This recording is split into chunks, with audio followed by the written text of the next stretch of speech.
All right, Steeler fans, what's going on? Welcome back to another episode of the BTSC Post-game Show. The Steelers win 16-14 in Week 15 against the Carolina Panthers. That's not the right score. What is it? You said Oh my gosh, 16-14. 16-14. I'm still in last week. 24-16. 24-16. Thank you, Dave, for the correction. I seriously, that game last week really messed with me. But anyways, they win this week, move their record to 6-8 on the schedule, and they're getting ready for the Raiders. But we're going to talk about this game in depth. Joining me as always, Dave Schofield. What's going on, Dave? Hey, I'm excited. This was a fun game to watch. I felt that the Steelers dominated this game pretty well. I also feel like there was a couple bonehead, more. I don't want to say a couple, at least one bonehead thing that made this thing a little bit closer than it should have been. But man, when you have a team that struggled to stop the run the way they did, do what they did this week, you've got to feel much better following this game than you have for a while. Agreed. Bryan Davis, welcome to the show. Gentlemen, what do I ask for every single week? It's a complete game. You got a complete game today. I feel so good. If I was a rabbit, my smile would be ear to ear and it would be all the way up here. So much bigger than it actually is right now because that's how happy I am right now. Yeah, for sure. And Sean Manahan gives us an early $2. Thank you very much. He said 12 of 16 on third downs. We will be talking about that third down offense that is remarkable. I think since the bye week, they're one of only, I think I heard on the TV, they're only one of two teams that is over 50% on third down conversion rate since their week 9 bye. So that's pretty interesting stuff there. That's a Stat Geek thing there. I told you I'm going to be diving into that this week. I already know that I'm diving in to the third down stats. So as we always start the show, win, lose, or draw, we start with knee-jerk reactions. Dave, we'll start with you. Go ahead. You run the ball, you stop the run. When you have two teams that you know are wanting to run the ball and you're the team that does it and the other team can't, that's how you win. This is exactly what the Steelers didn't get last week, but this isn't about last week. This is now about this week, and it's what they did. The defense did the job. It was a little bit frustrating seeing them forcing some third and longs early in the game, only for then the pass defense to come up short. But I think they've remedied that pretty well in the second half, especially by getting to the quarterback.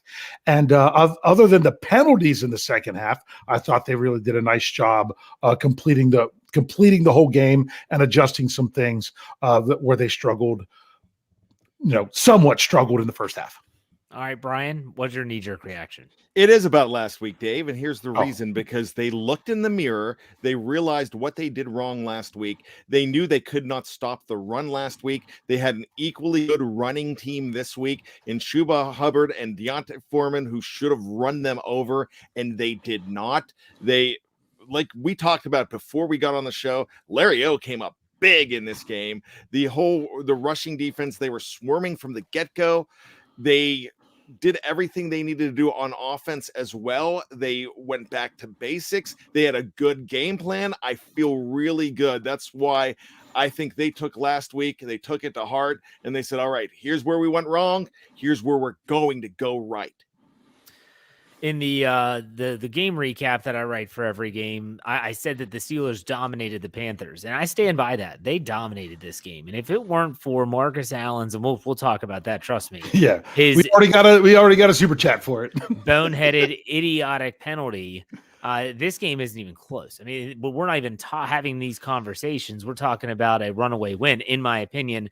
And even when you tack on that 52-yard field goal with only 19 seconds left, it's a smart play by the Panthers because you need to get the ball back and you need 2 scores. So you might as well do that. But I thought this was a great performance all across the board, minus a few things. I think Bryan, Dave, someone said it was missed a complete win of the season. I agree with that. And Tom Muir gives us $6.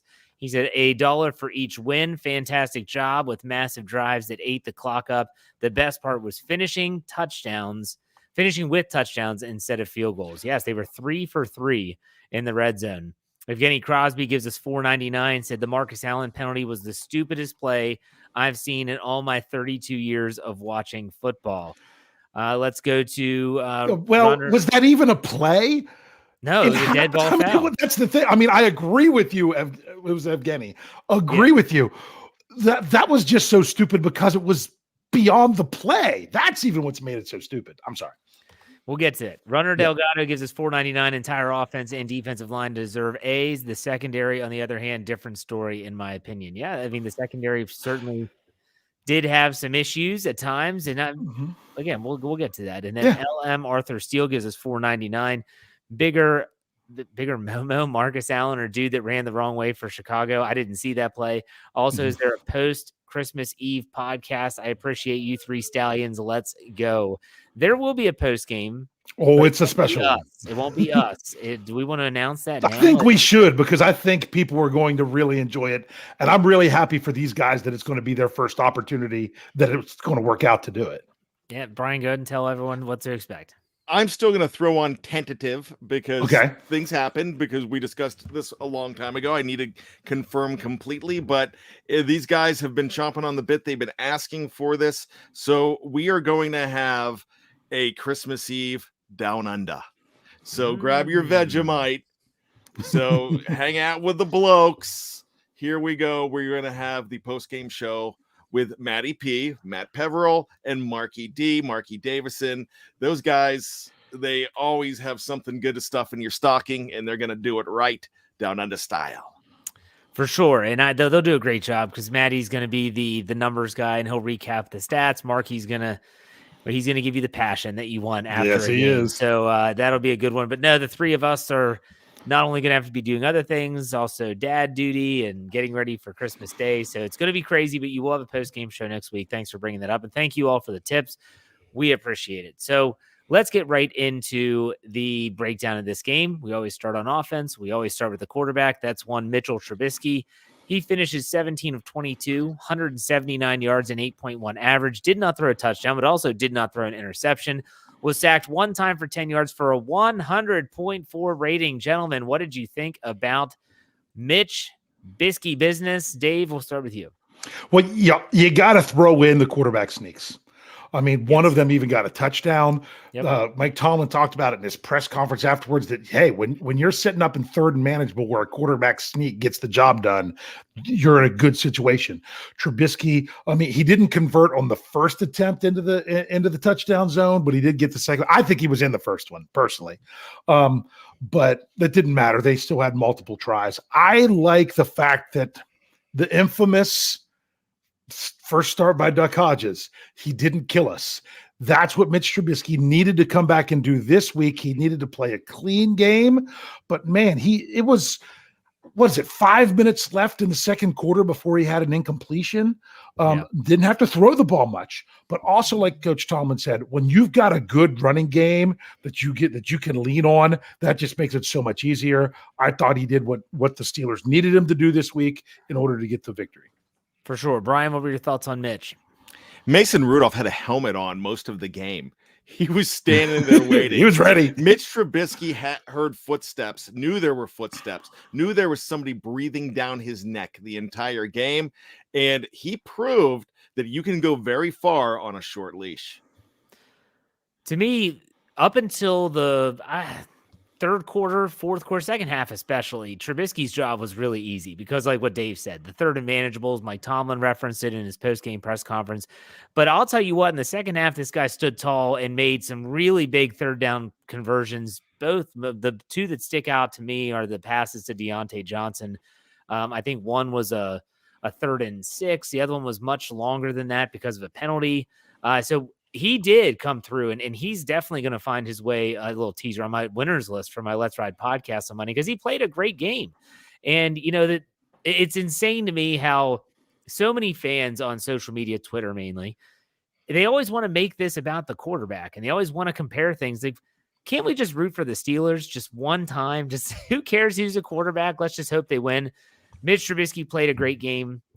Whether you like Kenny Pickett, whether you like Mitch Trubisky, he played a great game, and he deserves every bit of accolades for the game that he played in Week 15.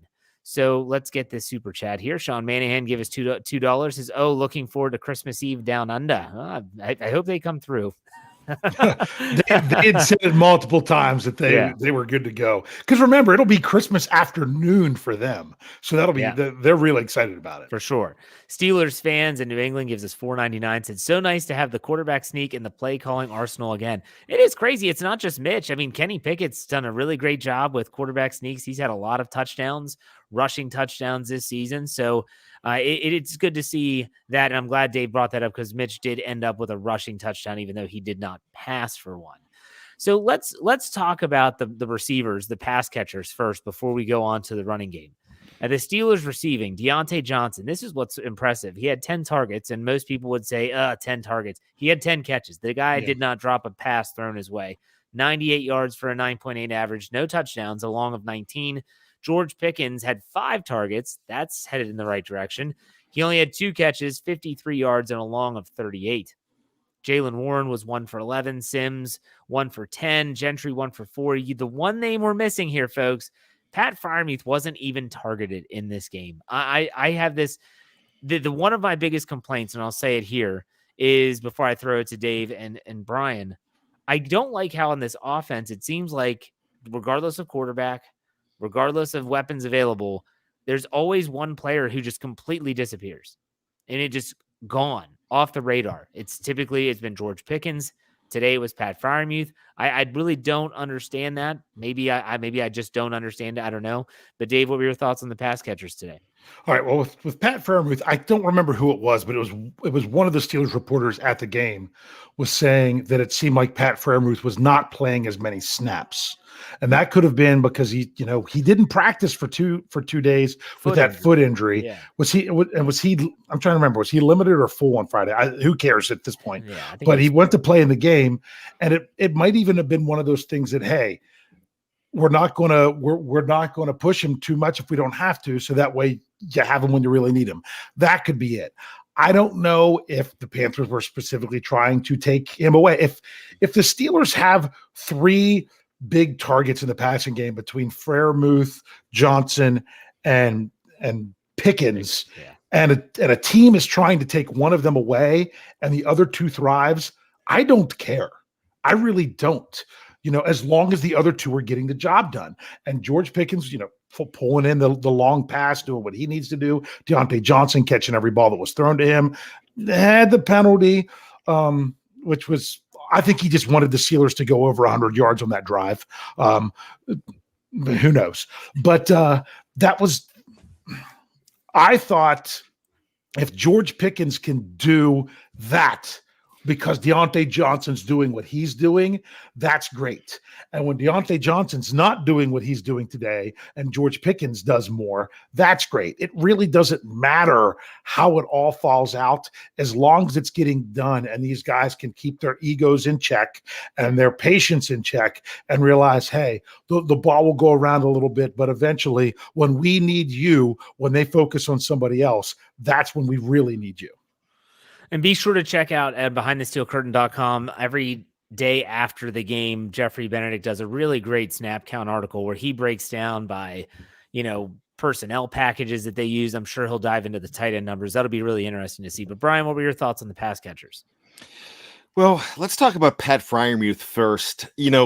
Quarterbacks have their go-to guy, and it seems like Kenny's more of Kenny's go-to guy. He likes to go to Pickens a good bit. He likes to go to Freiermuth. He has more of a connection. Now, he does throw a lot of targets Deontay Johnson's way. I get that, but it seems like I knew Mitch Trubisky would go to Deontay Johnson a lot because there's a lot of comfort with them from the beginning of the season when even in training camp, because those 2 were the number 1 guys at that particular time. So even though Deontay Johnson is calling for a different quarterback, he was on the same page with Mitch Trubisky. So, I mean, Deontay Johnson did a really good job. He played a smart game. He played his game. He had the quarterback targeting him. He had a lot of targets. Kudos to him. I will say this because I cannot let it go. Jeff, I'm sure you're going to have winners and losers, and I'm sure Deontay Johnson is on your winners list, but I would challenge you to put discipline on the losers list, because I tell you what, that we're going to talk about Marcus Allen later, but Deontay Johnson getting in a face after that catch and, possibly jeopardizing, a touchdown and a scoring chance in that situation, he's darn lucky, because he could have cost that team big time today. I still look.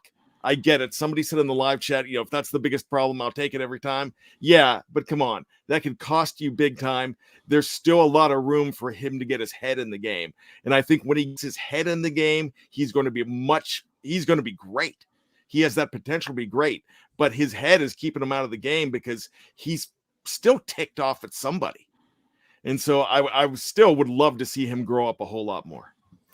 I think he's mad he hasn't gotten in the end zone yet. Like I think that's probably one of his biggest frustrations. But you're right. And did anyone else notice that this game just seemed really chippy for an NFC South versus AFC North game? I mean, this reminded me of like a Ravens or Browns game, or you're thinking like it's a divisional game and they're shoving each other afterwards. Go ahead, Brian. Go ahead, Brian. Well, all I'm going to say is they know each other really well, because they play that last preseason game against each other every single year. And they didn't last year. I get it. But they would always play that last preseason game, and it went for about 8-10 years. And it always seems like they're very similar because, well, they have a former Steeler minority owner that is the owner there in Mr. Tepper. You have the fact that when they were built in 1995, Jerry Richardson built them in the mind and the mold of the Pittsburgh Steelers. I have always felt that they were very similar teams. And, I would also think it would be chippy because of, the 7-1 advantage now that the Pittsburgh Steelers have. I think Carolina wants to beat them, but it felt like a division game. Yeah. Dave, what are you going to say? I was going to say when it's two teams that are really just wanting to run the ball, it comes down to the trenches. And when it comes down to the trenches, you're talking about physicality more than finesse. When you're talking about physicality, you're talking about sometimes it's the chippiness. I mean, even with the wide receivers getting involved on it, some of those plays, especially in the first half with Najee running around the left side, you had some really nice blocks from your wide receivers and things like that. So when you're doing a lot of blocking and guys are getting blocked, that's why sometimes you get to be a little bit more chippy in that aspect, because the line, offensive linemen and the receivers, everyone, they're getting to actually go downfield and hit somebody rather than just sit back and wait for them to get to them when they're trying to pass block. So I think because of that, the physicality of that, it just brings that out. You saw some players, though, that normally don't get involved in that type of stuff. Najee Harris is normally pretty level-headed. You don't see him jawing or kind of getting in someone's face. At least I haven't. I've seen every snap of his career. He was today, and so was someone like Minkah Fitzpatrick on the defensive side of the ball. He was going up against linemen. Minkah, you might not want to take that fight, but still, it was pretty chippy. And this super chat's going to give us a good segue into the running game of the Steelers. And Dave kind of brought that up in the trenches. Crystal Privet gives us $2.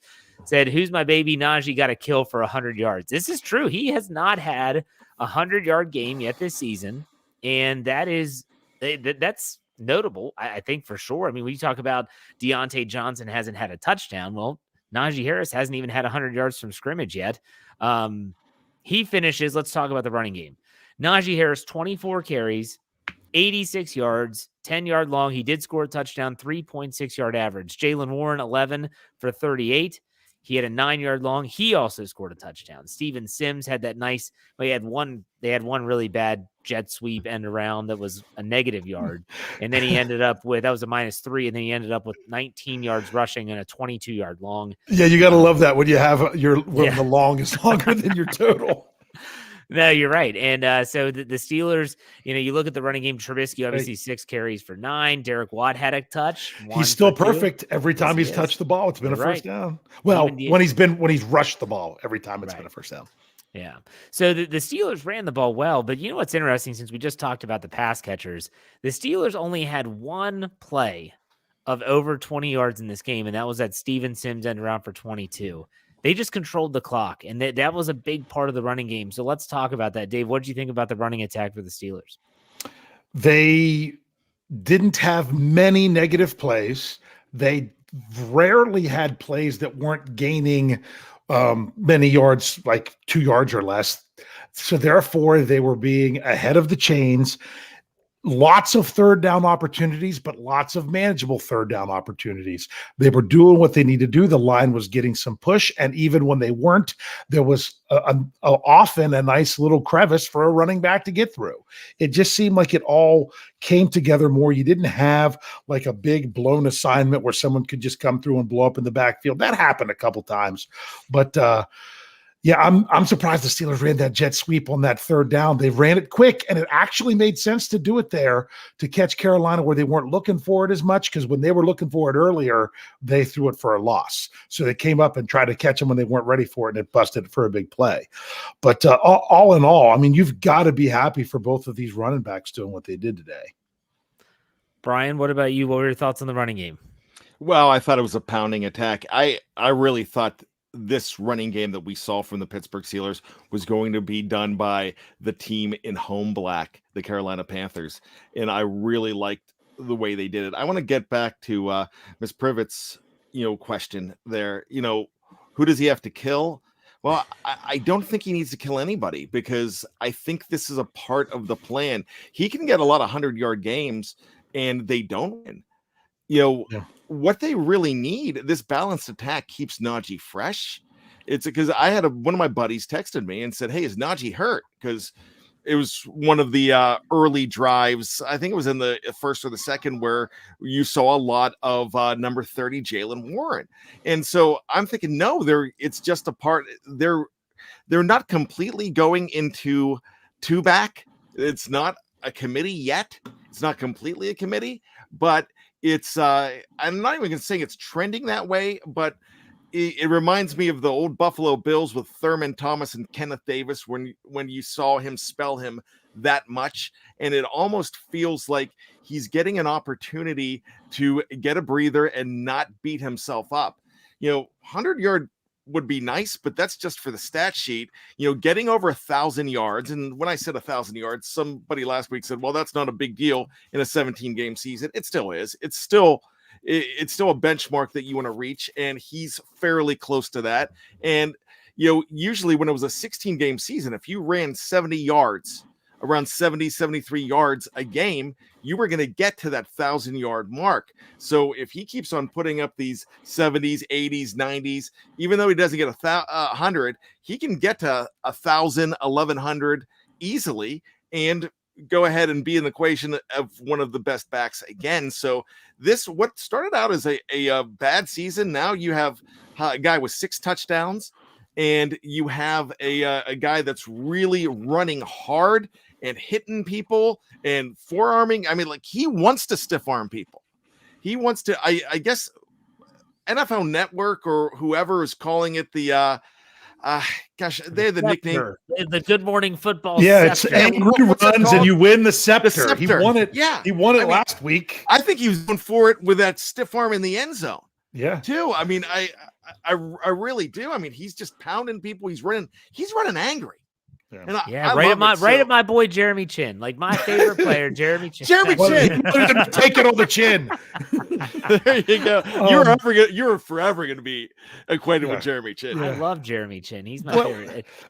Can I answer the question of I forgot to answer the specific question from the super chat of it says, who does Najee need to kill to get 100 yards? You know what the answer is? It's a safety. He needs to run over a safety. In other words, in order for him to get 100 yards, I think he has to bust one that's very significant, like 25 yards. If he can get one run of 25 yards or more, and they give him 20 carries, I think that puts him over 100 yards. So he could get there, but I think Najee Harris is more content knowing that the Steelers ran the ball well as a team and won this game than him hitting 100 yards. Yeah, and his long run today was 10 yards. So he's a grinder right now. Like, he's just grinding out. If he gets over 3.5 yards per carry, which he did in this game, he had 3.6. I'm ecstatic with his workload. If he's getting that, because if he's getting 3.6 and they're giving him the rock enough, 24 carries against the Panthers, then they're going to set up third and manageable. This is a good segue here. Tyler W. gives us $2. Thank you, Tyler, longtime listener and viewer of the show. It's a game ball for the O-line, the run and pass blocking A+. So he says The offensive line's performance was fantastic. Let's talk about that offensive line. And Dave, we go to you first. You're the offensive line guru. What'd you think? Yeah, I was very happy with their performance. I felt that the Steelers had a specific game plan of how they were going to run the ball, and they executed it. So it was both scheme and execution. I think that this offensive line, if part of me almost wants to go back and watch. I mean, I could say week one, but like I saw somewhere on Twitter, like, look at this offensive line, how they were against the Jacksonville Jaguars in the preseason, and look at them now. And you wouldn't even, other than wearing the same numbers, you probably wouldn't recognize them. They have done a nice job growing together. It really is to their advantage that they've all started every game. I mean, I know Mason Cole missed half of the game in there. Chukwueze Okorafor has missed one snap. Other than that, they've played them all together. I just think that when they know what everyone's doing, we saw what happened last week. We saw the play that got Kenny Pickett spinning into another player that then ended up getting the big hit on him, where they just didn't have the right communication of who was blocking who. When they're all on the same page and they can just work together, I think they do a nice job. Bryan, what were your thoughts on the offensive line? This was a team win, but they do not win without this offensive line. Kudos to them. I mean, I do not believe, I'm not sure what the penalties were, but it did not seem like the Steelers were getting nailed with too many penalties early in this game. And then, towards the end, there was discipline. There was, crazy stuff that they were getting nailed towards the end. But I don't think the offensive line, the only thing I remember is Kevin Dotson, going off sides and then it getting negated because Carolina went offsides. Mm-hmm. So they had an encroachment. So I mean, I really don't think there was much on the offensive line. They did everything that they needed to do and then some. They were a strength in this game, and we talked about how many times where they were the weak link. Well, that chain has been reinforced. A welder got in there and put them together, and they are, I swear that these guys probably, eat together, shower together, sleep together, go on Tinder together, date together, do whatever together, because they are one solid piece right now. So I don't want to jump the gun here, but I've said it. A lot of other people on our podcast network have said it, that the left side of the line is an issue. Most everyone's happy with the right, with Chooks, Daniel, Cole, even at the center position. Mm-hmm. But that the left side is a weakness. But then you see games like this game. They've got to be consistent. Yeah, that's the question. Like, and this is why, I know that Kevin Smith said this before the Ravens game, that, there's 5 games left, and this is a 5-game tryout for a lot of players, and especially those two on the left side. If they could put out Dan Moore, I'm talking about Dan Moore and Kevin Dotson, for those that don't know who I'm talking about. If they can put together that type of performance for the rest of this season against the teams they're going to play, then the Steelers are going to have to say, well, do we really need to get, a left guard early, or can we get one in the middle rounds? It's going to make things interesting, and I hope they do play well, because when you see these performances like they had against Carolina, and you're thinking they can do it, they're capable of it, but like you said, Dave, it's got to be consistent. Got to be consistent. To me, that's Kevin Dotson in a nutshell. He can show that he can be so nasty, but then he just kind of mentally checks out. We even saw it a little bit where, because to me, when a lot of times a false start, unless there's other circumstances, it's usually a mental thing. So we'll see what he does with the next 3 games. We shall see. Last question that we always have to bring up, because everyone loves to blame this guy, and that is the offensive coordinator, and that would be none other than Matt Canada. Dave, what did you think about the play calling in this game? Play calling looks good when players execute. I mean, you could take those same plays that are being called and the players don't execute, and it looks terrible and looks like he has no idea what he's doing. It really takes a mesh of calling good plays and the players executing them, having them ready to go in practice. And you have to admit, my goodness, they split time with the 2 quarterbacks, and yet they were well prepared enough. Maybe they got a few more offensive reps because they were trying to work more offense because of 2 quarterbacks, and that really helped. But the offense seemed to be much more in sync along with the play calling. It's just got to all work together. So to me, it's all of it together that I was happy with. Bryan, you've been known to be vocal about your disdain for Matt Canada. Were you happy with this performance in terms of his play calling? I was absolutely happy with this performance. And now this is where I actually feel terrible, because I'm going to go ahead and say that they did not have to go ahead and they didn't have to change things on the fly.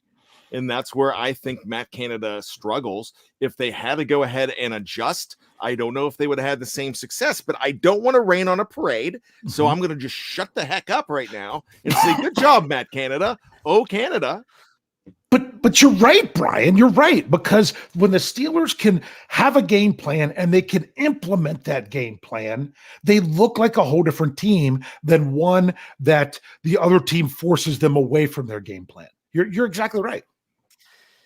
There was only one brain fart call that I remember from this game, and that was the around midfield. I'm okay with taking a shot, and they run the jet sweep end around for a -3 yards. And I'm thinking, oh, I would not have run that play at that time. That's just me. That might be nitpicking, but I thought Matt Canada had a great game. I'm not a huge fan of the guy, but I'm willing to admit that he did a good job. Like Dave said, the players executed the game plan. And I'm sure there will always be people that want him gone. But again, if he continues to do his job, they might keep him. Just saying, don't kill the messenger. All right. We're going to take a quick break. For on the audio side, you're going to hear a word from our sponsors. For those that are watching on YouTube and Facebook, don't go anywhere, because we're not going anywhere. We'll be right back.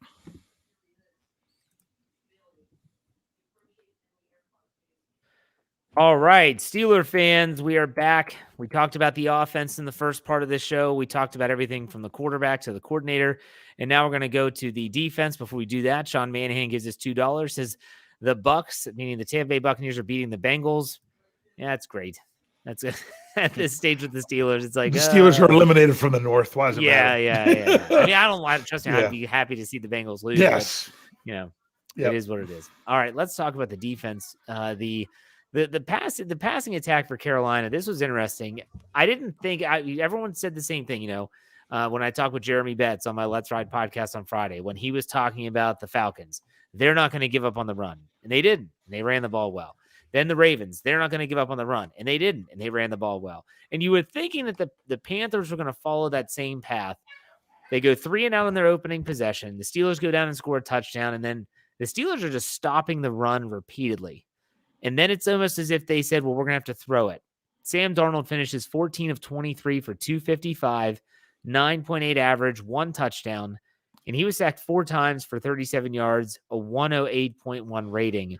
Guys, what yardage did you have him at? 225. Okay, yeah, 225. They take off the sack yardage, it's 188. Yeah, gotcha. Yeah. Okay. So is that what you have? Yes, you said 255. Okay. So yeah, I thought that was right. Yeah. So then the receiving, we'll talk about them as well. We'll just talk about the pass defense first. DJ Moore, 5 for 73 on 6 targets. Chuba Hubbard had the big run of 45, catch and run for 45 yards. He had 57 total. Terrence Marshall Jr. had 51 yards, a 40-yard long. They had big plays through the air. Even, is it Shy Smith? I don't even know who that guy is. Yeah.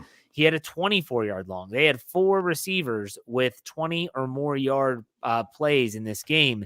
When the Steelers got torched, it was through the air, and a lot of people are pointing the fingers at the secondary. Dave, what did you think about the Steelers' pass defense in this game? I think the Steelers were determined that they weren't going to get beat on the ground, and they were not going to – it's not that they put their secondary in a bad position. They just weren't putting them in the best position because they were doing everything they could to worry about the run and say, hey, guys, we just need you to make plays out here on the back end. We're not going to give you a lot of help, and was going to force the Panthers to beat them through the air. I think that was the strategy. I think the Panthers saw that that's where they were going to possibly have more success, especially on the drive that drove down and scored the touchdown to tie it up early in the game. But that was it. And the Steelers, I like that they didn't waver. They continued to make sure that they were shutting down the run. And the biggest thing that they did to adjust was get more pressure on the quarterback. So to me, it's really hard to defend an NFL team against everything. So when you really focus on one thing, sometimes the other thing happens.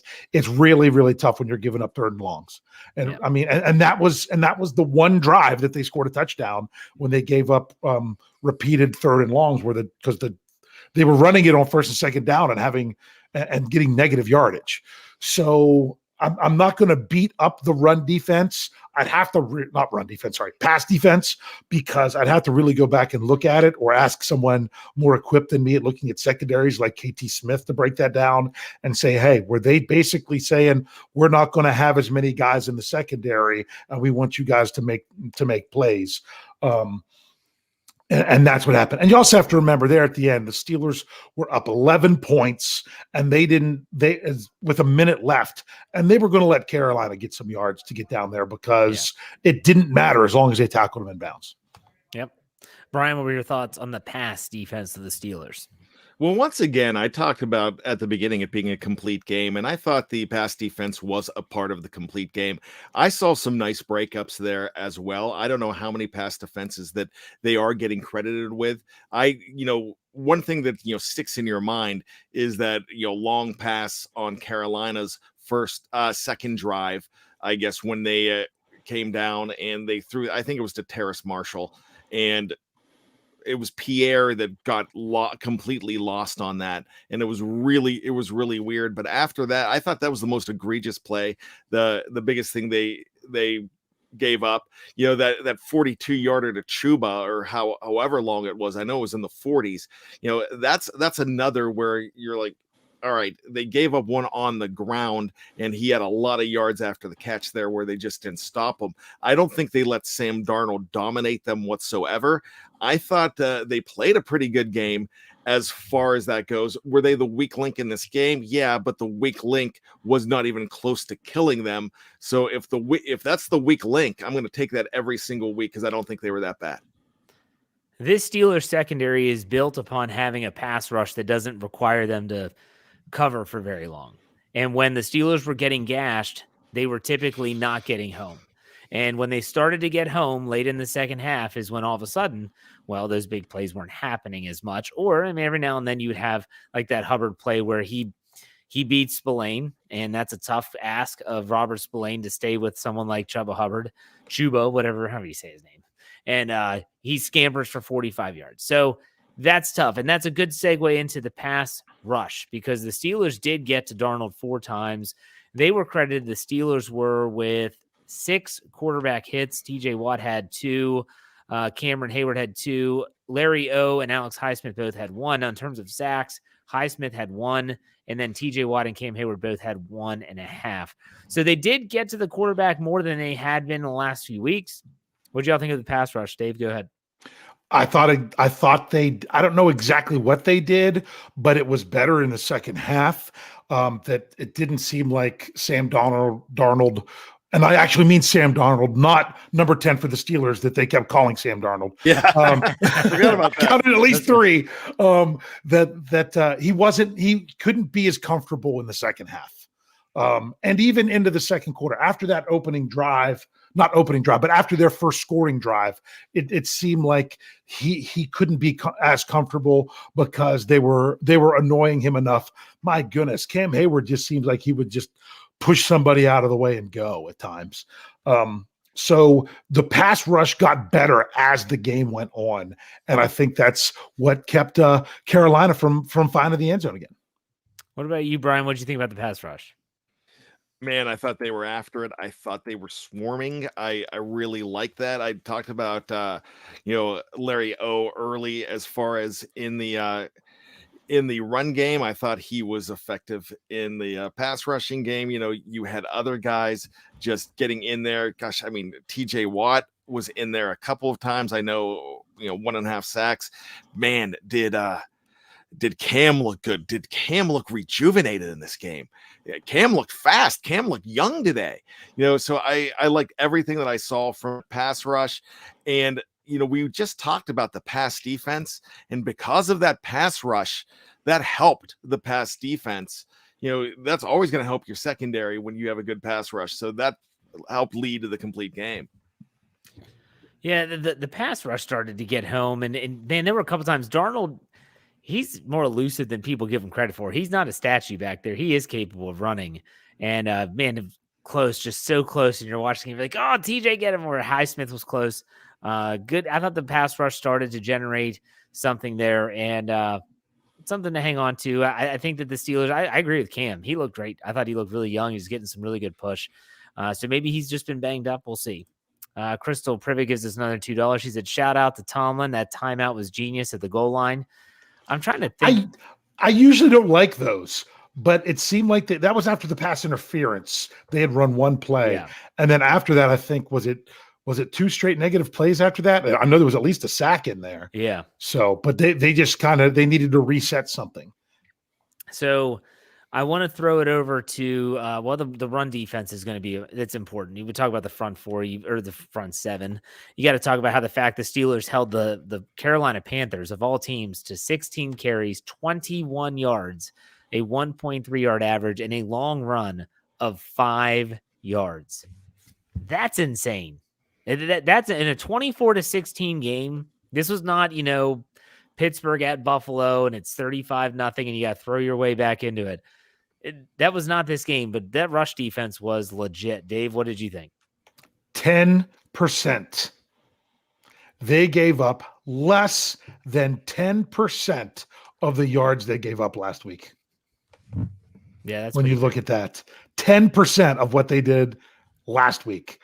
You're playing a different team, but this was a team that had just the reason they were getting back into things and had won 2 games in a row was because they had reestablished their rushing attack. And the Steelers said, nope, that's not the way you're going to beat us. Larry O set the tone early for this team. They basically, the defensive line, that was my X factor going into this game. And I think I knocked that one out of the park. I don't know about you, Jeff, although yours was pretty good too. Yeah. Larry O at the beginning of this game, he was reestablishing the line of scrimmage a yard in the backfield when they went to run the ball. And it wasn't just him, but he was just a guy that seemed that he was right there all the time. I thought Alex Highsmith was great in the run game. He had that forced fumble in there.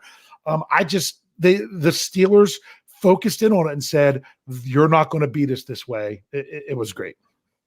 What about you, Brian? Rush defense was pretty awesome, but what were your thoughts? I tell you what, I'm just going to go ahead to the movie Princess Bride. And you know that Wallace Shawn, that famous quote, inconceivable. And I'm going to say that over and over. I never thought that they would limit this running attack to what you said, 29 yards, Dave? 21. 21 yards. Oh my 21. That's insane. And we just talked about Sam Darnold could run. And we heard about that before this game too. And now, so that's doing everything that you set out to do. And when Jeff Hartman says domination, there's proof. 21 yards. And like I said, this isn't a blowout game where you have to throw your way back into it. Yeah, they had every opportunity. Go ahead, Dave. What do you want to say? No, I was just going to say, because I said it before, it's just crazy that the Steelers 2 times this year have held a team that were both NFC South teams to under 30 yards rushing. And both times Miles Jack didn't play a snap on defense. Yeah. So I don't know cause and effect. I don't know if they were stepping up. I don't know if it's because he wasn't there. They were doing something special schematically to cover for it, which I don't think would have been the same thing in either game. But whatever they cooked up, it worked. So the Steelers finished 4-0 against NFC South teams. They finished the sweep. So 6 wins, 4 of them against the NFC South. And 0-4 against the AFC East. Oh, that's right. Yeah, good point.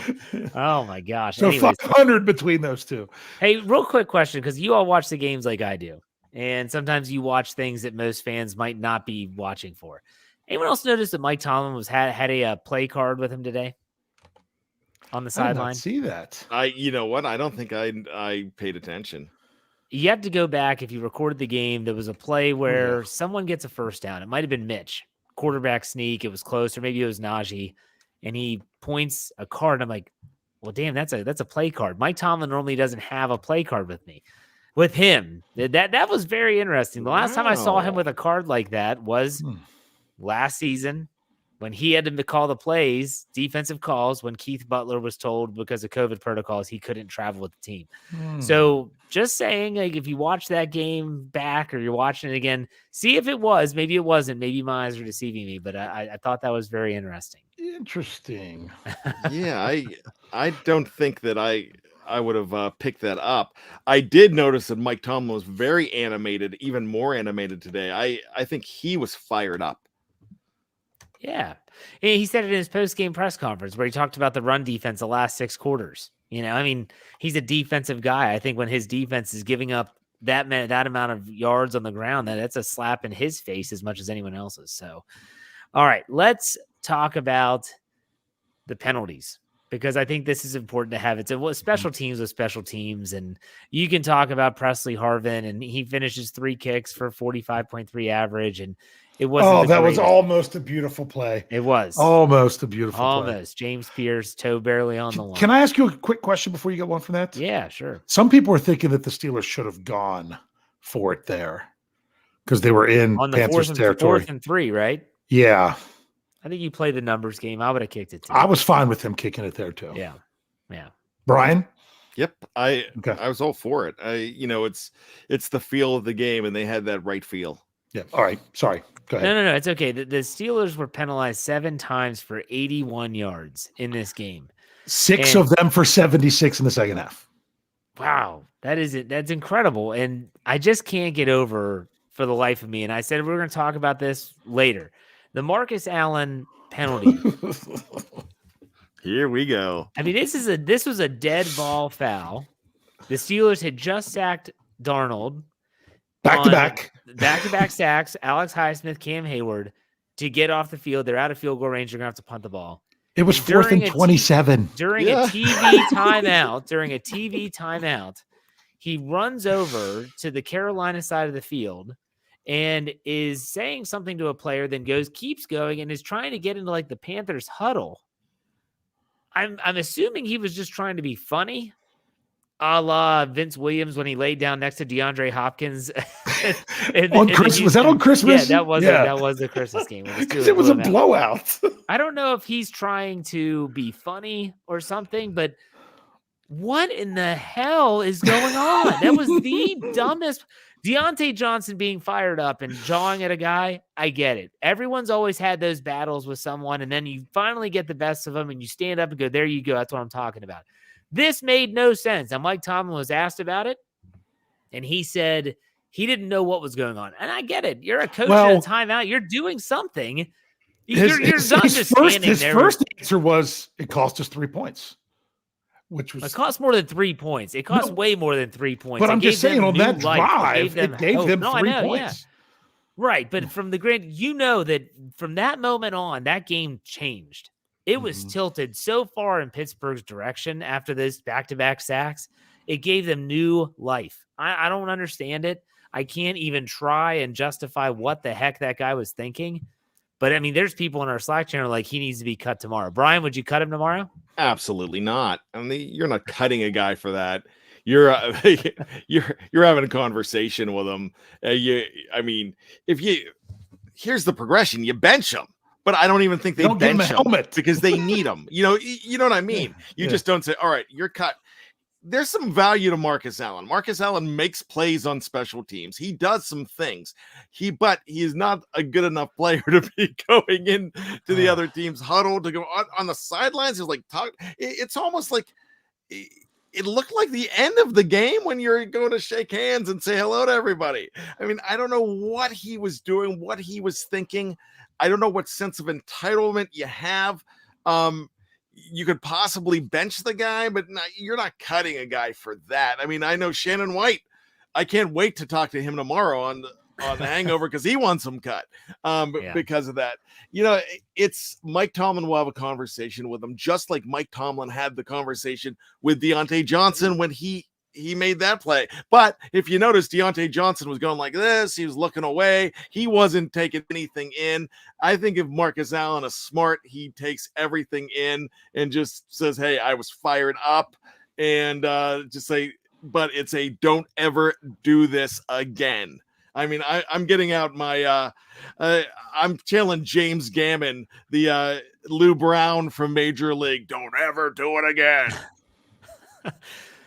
So I guess I was so fired up that I ran to the opposing sideline and tried to get into their huddle. Like, this is where it makes no sense. I would love for him to go on social media or no one will. For all we know, there's already been reporters asking him about it. And it's been reported, but since the show started, we don't know. Maybe. Gentlemen, I have his text, right? I have his text in my phone. No, okay. Should we go ahead and call him? I don't think he's going to be answering that one, Bryan. I don't think he is so. either. I don't. He's only so. answered it once. It's Brad. Brad is the guy that's the Marcus Allen hookup. Come on, Brad, tell us what happened in the live chat. This is how ridiculous that was, because I kind of brought it up when Evgeny brought it up as a super chat in the first half. It wasn't even a play. It wasn't even the continuation of a play. I understand when you do something. I'm not saying that it's right or that it's smart or that it's justifiable, but look at the Deontay Johnson thing. He was all fired up after he, took on the guys and didn't go out of bounds or play soft like some people like to accuse him of doing, and fought for that first down. And he came up fired up and let it get to him too much, cost a 15-yard penalty. But after the play, it gave them the first down, and they still had a 1st and 10. It cost them field position is what that ultimately did. So sometimes you have to look at that as well. But with Marcus Allen, he wasn't on the field the play before. They're still in timeout. There's not anything to be fired up over. I don't know if there's someone that he's a good friend, that was good friends with, he was going over to say something to. That's not the time to do it. It is so crazy you can't explain it. But I've been waiting to use this line ever since I saw it in the final episode of the Santa Clauses this week, that's out, is that, yes, Marcus Allen, there's no I in team, and now there's no you in tomorrow. I saw that last night, actually. I love it. So what you guys were saying, like maybe there was already an apology issue. So I went to Twitter because I have a list of all the players, and no, he did not say anything, but Vince Williams did. And he said, I can't judge Chico, who he's referring to Marcus Allen, too harshly. I've had some pretty stupid penalties myself. Yeah, that one. I mean, no matter what he was thinking, it was not good thinking. Yeah, it was egregious. It was terrible. It was terrible. But the reason why still doesn't matter. It really doesn't matter, other than to feed our curiosity. Yeah, really. It's boneheaded. And if it would have gone south from there, let's say they score a touchdown there and it really tilts the game. That's when you turn to the official and say, I'm so sorry. I thought this was my sidelines. I messed up. Yeah. Something like that. I don't know what he was doing. Oh, there's a different tone to the show, a different title to the show. If Marcus Allen screws this up. And a lot of people are calling for his head, and then we might be able to justify that. You can laugh about it because the Steelers won 24-16. Correct. All right, let's wrap this show up. Dave, what are your final thoughts? Okay. Now, I haven't been able to look at every game today because we're here. I haven't been able to dig through those stats. But assuming that this hasn't happened in any other game today, there has now been 6 NFL games in the 2022 season. Okay, 6 out of, how many there's games there are each week, how many total games there are. That's a lot of games. Only 6 in which a team held an opposing team to under 30 yards rushing. And the Pittsburgh Steelers have done it twice. So now, were they playing an offensive juggernaut or defensive or any juggernaut at all this week? No. And some people are like, you're talking and getting excited about a win over the Panthers. That's true. The Panthers are now 5-9. They're still in their division race, which is crazy. But the thing is, when you play a team that you should, you look at these two teams and that they should be on the same level based on their record, based on all the other numbers that I spewed out on Stat Geek Thursday. And the Steelers came out and basically dominated the game. That's what you want to do when you play an opponent like this. You don't want to, sure, there'll be the poo-poo Steeler fans that love to say it was just the Panthers. So what if they only hold them to X number of yards? Teams don't hold teams to 30 yards rushing or less. They just don't do it. And the Steelers have done it twice this year. Unfortunately, when the games really matter, like last week, they gave up 200 and something. But that's the NFL. But the fact that the Steelers came out and took care of business when they needed to is ultimately what's the positive thing from this game going forward. They have no control over who they play or whatnot. Would you love to say, oh, they did this to the Kansas City Chiefs or the Buffalo Bills? No, that's not who they were playing this week. All you can do is get your business done against your opponent. And the Steelers did it in a way, if it wasn't for that boneheaded penalty and other stuff, it just would have been an even more dominant performance than it would have been otherwise. So good job, Steelers. Carry it into next week. It's a semi-short week. Don't ruin our Christmas. Yeah. Good one. Bryan, what are your final thoughts? Man, this is why we watch the Pittsburgh Steelers. This is why we get excited about the Pittsburgh Steelers. Let's go back to week 8 when they got dominated by the Philadelphia Eagles and everybody was talking draft pick, the season's over. And a lot of us cautioned everybody saying, they are going to, in the second half, they're going to win some games. So for anybody who thinks they're going to get the number 1 pick in the draft, this is a team that's going to win some games. So right now they are 6-8. That's not where you want to be at this time of year, especially if you're trying to win a championship. They're not trying to win a championship. They're trying to get better, to be a better team. But why do we watch the games? We watch the games to watch the Steelers win. We don't watch them to, be excited that they're drafting earlier at the end of April. We don't really do that. We love the feeling when they win. And come on, can anybody deny that this is a great feeling right now? Because this is a fantastic feeling. I absolutely love it. You might be able to say, hey, the Steelers are a bad team.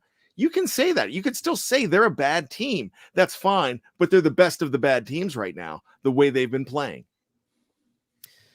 Yeah, for sure. And it gives hope. I think it gives hope for what might be to come. Maybe not just this season, but also next. So we'll be here to cover it for you every which way and sideways. So make sure you're checking out Behind the Steel Curtain, not just on YouTube. If you want to follow us there, it's BTSC Steelers Radio. And then if you want to follow us on Facebook, just find us Behind the Steel Curtain, Twitter, BT Steel Curtain, and anywhere where you get your podcast, just search Steelers and you'll find us. You can subscribe, follow whatever you have to do so that you get all of our content, not just the post-game show. My Let's Ride every Monday, Wednesday, Friday. You can hear Bryan on The Hangover. You can hear him on Bad Language on Mondays. You have Dave Statgeek, him and the Scobro Show with Big Bro Rich. You'll get it all wherever you get your podcast. So make sure you check us out there. We will not be back after the next game for the post game. The next post game we'll be back is, I guess, at Baltimore in 2 weeks. But you'll have someone. BTSC will be back. Yeah. I'm talking about the three of us. The three of us. Yeah, for those joining late, we laid that out earlier. Yeah, but Steelers win. So enjoy the victory Monday. Enjoy the week, and we'll be talking to you soon. Go Steelers.